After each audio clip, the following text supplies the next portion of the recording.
Ganda.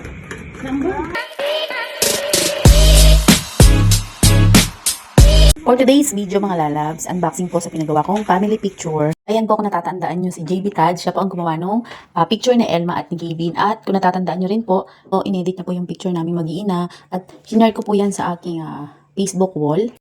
Ayan po at unboxing na sila kasi po hindi ko na po naabutan yung deliver niyan. That time na dumating po yan sa Bulacan, nasa airport na po ako. Kaya sabi ko po, i-video na lang nila pagka in-unboxing po. Nagpagawa po ako ng family picture namin kasi po wala po kaming family picture. At kahit kailan po ay hindi na po mangyayari yun na magkaroon kami ng family picture dahil nga po wala na si Inang. So kaya po napaisip ako na magpa-edit ako ng mga picture kay JB Tads para naman po may alaala kami. May alaala si Inang na buo pa kami kahit sa picture lang po.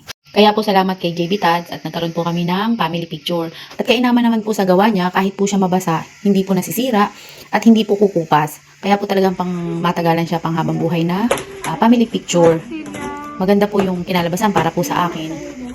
Ganda.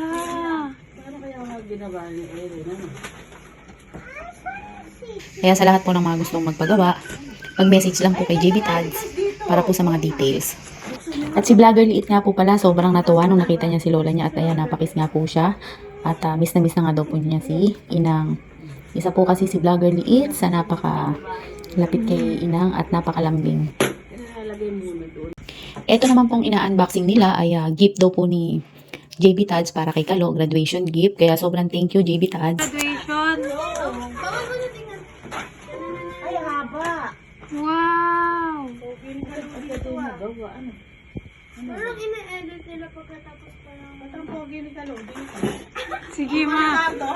Sigardo yan oh.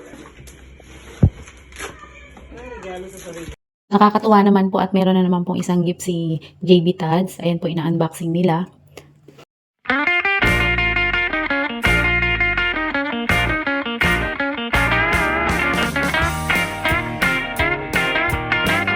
Ayan po at kami po palang mag-iina yan. Yan po yung unang inedit niya kaya po napaisip ako na makapagpagawa ng family picture namin. Thank you JB Tads.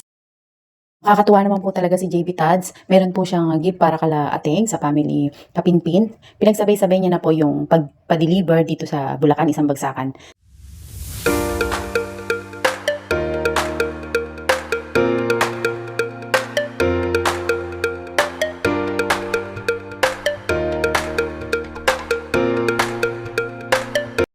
Ayan na po yung family picture nila Ateng. Nakakatuwa naman po talaga. Nakakamiss tuloy si Kuya Pedi.